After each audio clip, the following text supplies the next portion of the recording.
What I want to do in this lesson is introduce the concept of company law. We're going to look at a number of very basic key elements of company law. We're going to be exploring what the concept of company law is. We're going to be looking at the modern evolution of companies. So we're going to look a little bit about the history and where companies originated, you know, the time periods where they became more and more prominent. We're going to mainly focus on the to how company laws should be regulated within particular states. The type of business structure I want to use legally to operate my business, then I have to really ask myself three questions. The first is, will the chosen business form facilitate the raising of required capital for the particular business? Or in other words, will the business form, will it meet the capital requirements? Because for some businesses, it requires the creation and the raising of capital and forms. So we're going to look at what the kind of business forms we can have and what they're useful for and what they're not useful for in some cases.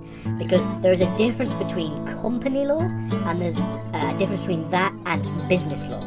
Because company is a form of business, it's a business structure, but it isn't the only form of business structure that exists. So what's the first question? The first question is, what is a company? And it's really a good place to. So it's, again, it's a very informal way of operating business practices in the United Kingdom.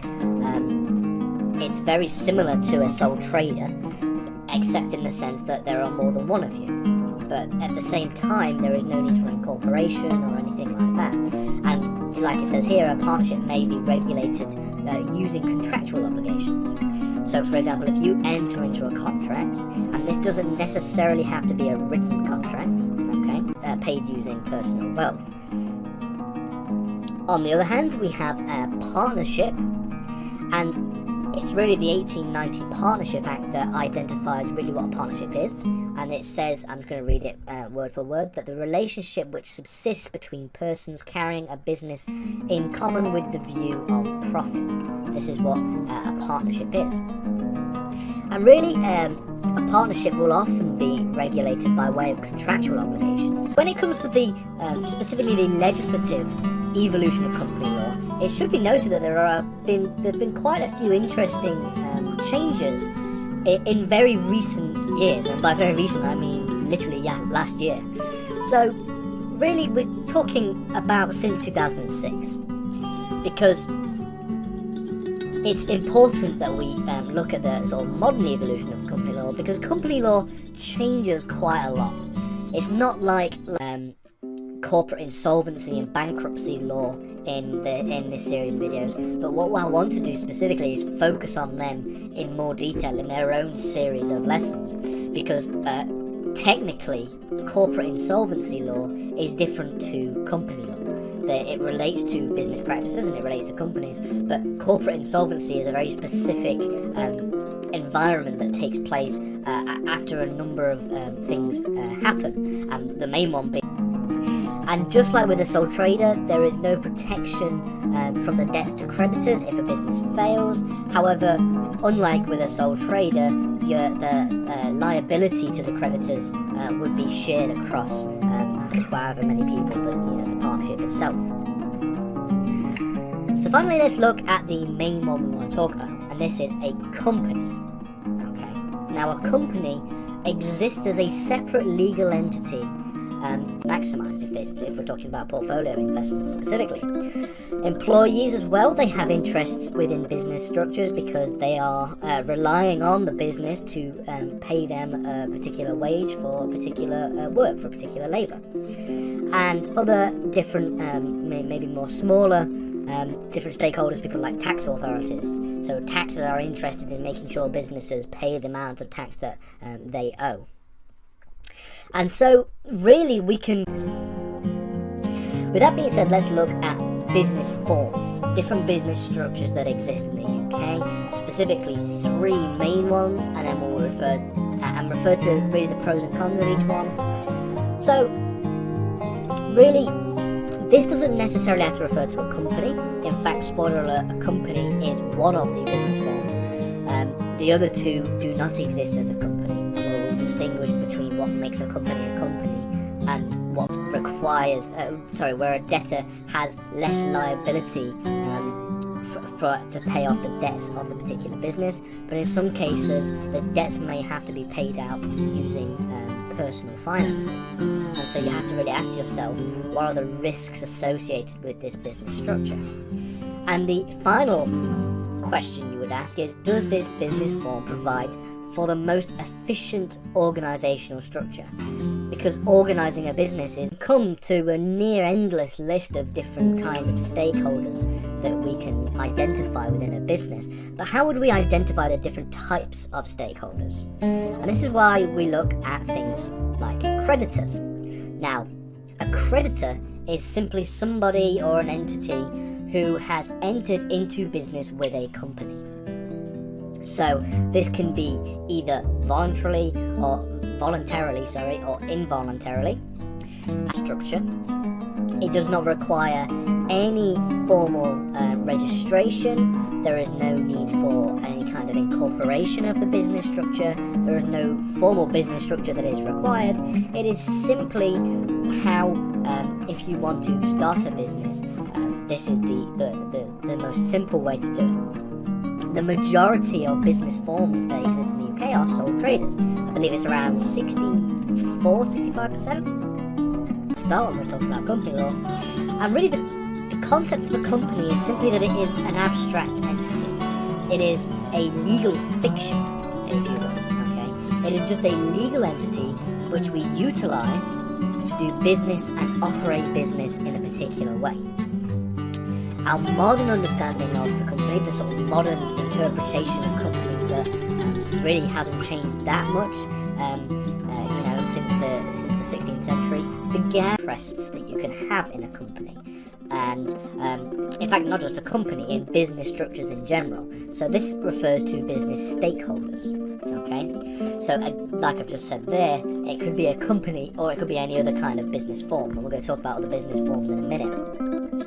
So the different stakeholders, a stakeholder is simply somebody or an entity who has some kind of interest in the company. And this can be requirements for the business to take shape. And a very good example of that would maybe be a bank.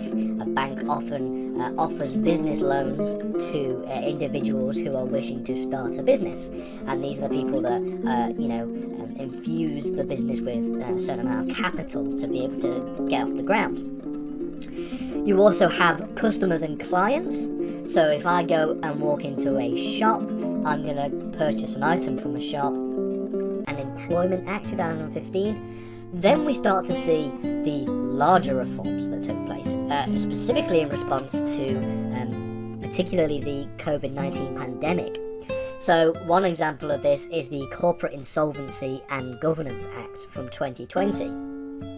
And this act provides new mechanisms and new methods for a company to restructure and also for company rescue and company recovery.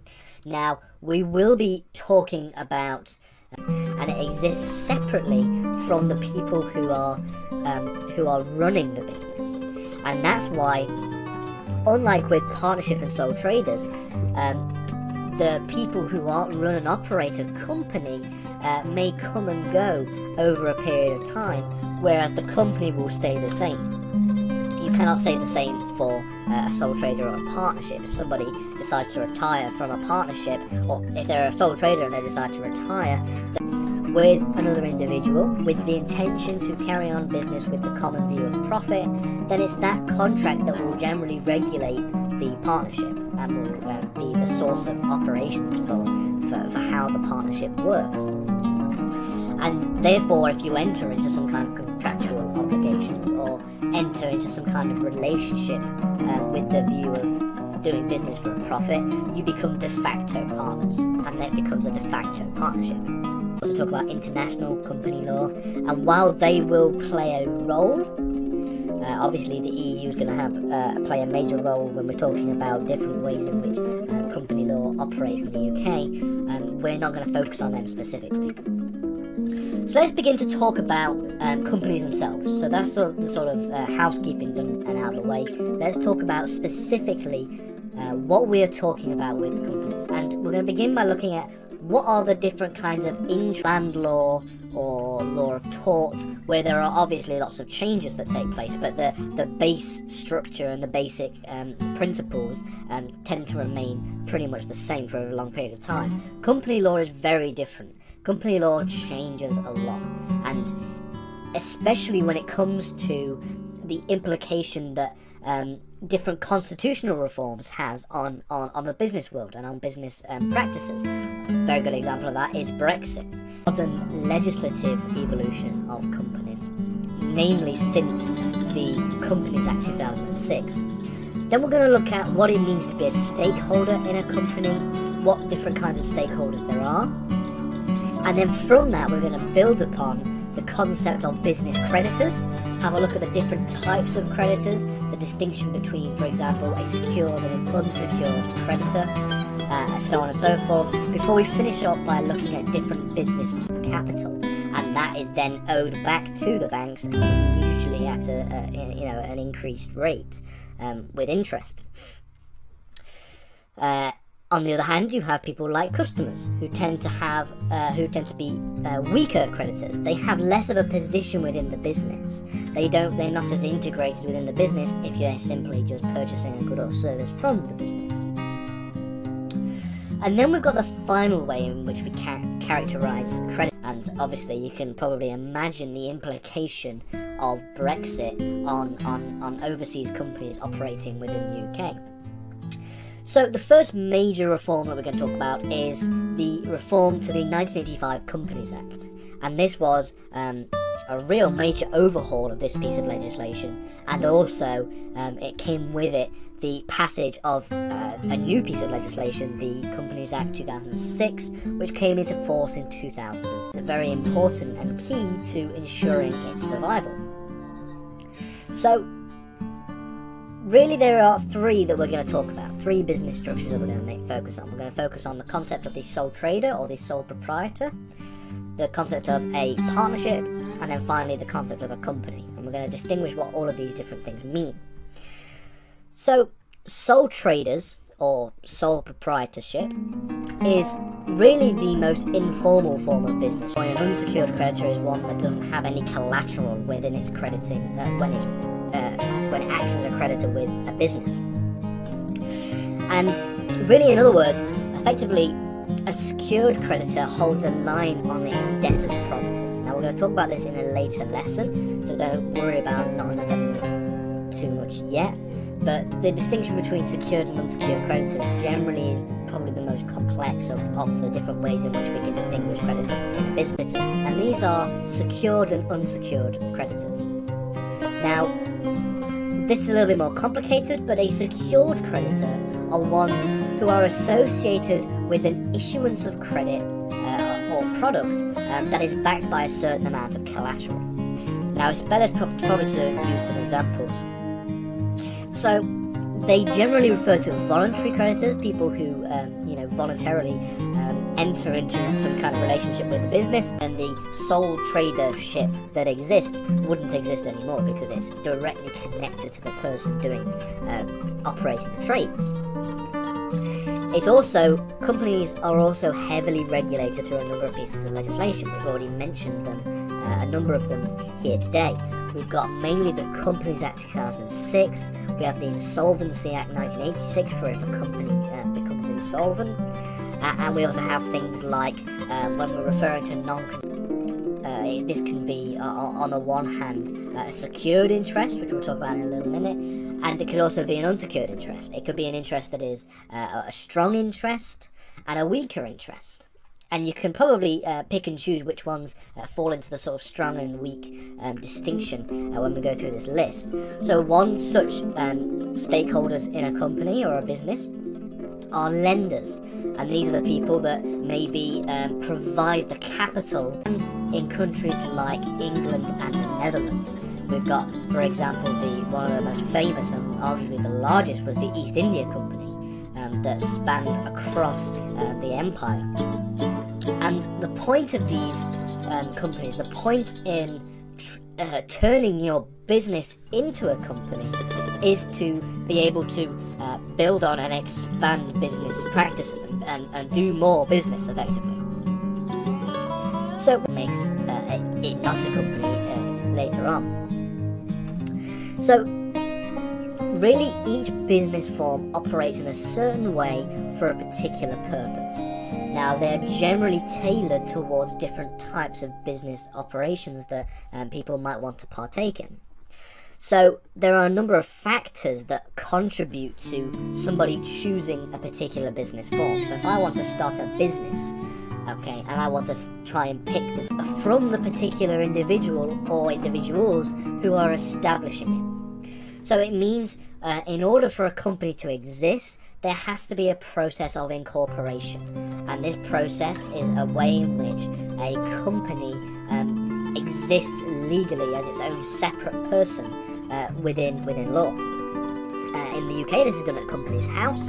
And so a company is really a business form that has undergone the process of incorporation. That might be the case, but not all business structures are geared towards capital, raising of capital and creation of profit. The second question you want to be asking is, what are the risks associated with a particular business form? Specifically, what happens if a particular business fails?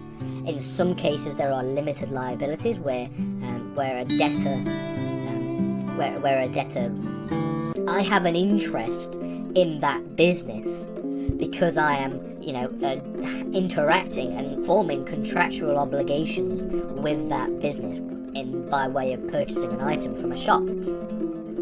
You could also talk about tort and crime victims.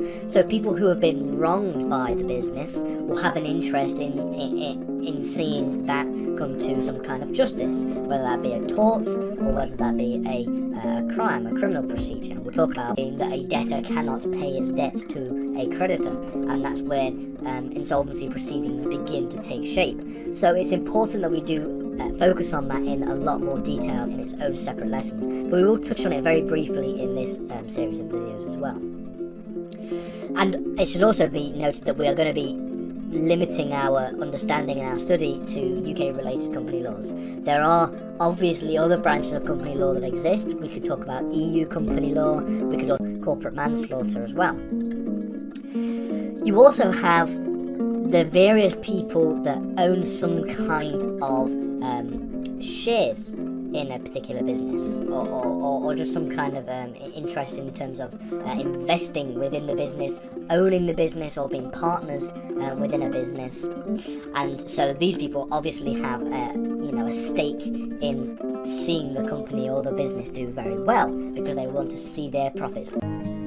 Lenders, managers, investors, for example. And it really means that they can seek securities from the business, okay?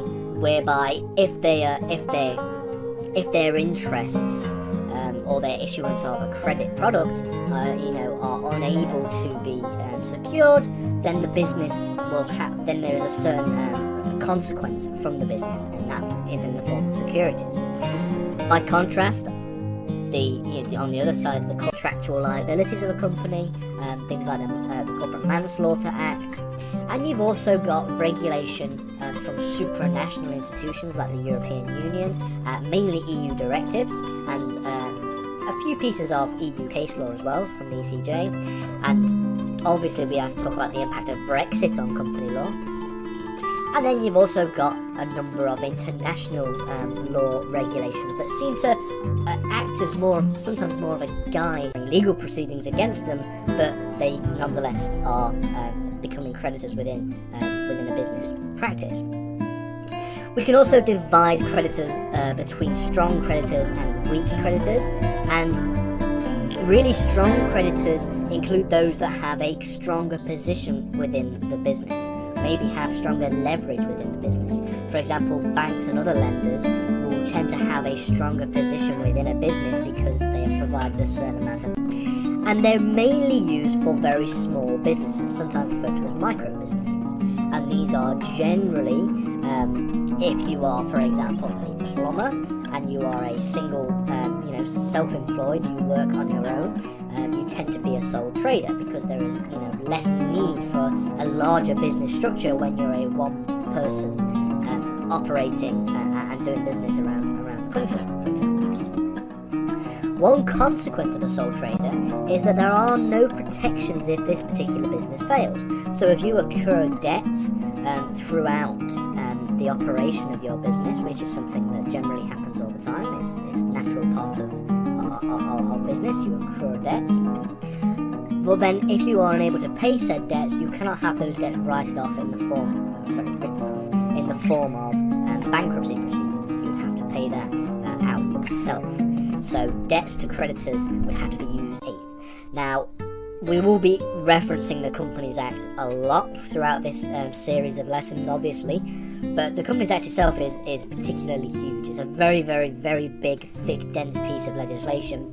So I wouldn't encourage anybody to read it from start to finish, but we will be referencing all the important parts throughout. And then in 2015, we have a reform to small business, and with the small business enterprise, and an example of a voluntary creditor would be something like a lender in a bank. So a lender in a bank voluntarily, provides a certain amount of capital for the particular business. An involuntary creditor could be something like, in the case of tort and crime victims, these people don't intend to enter into some kind of relationship with the business when they are, entering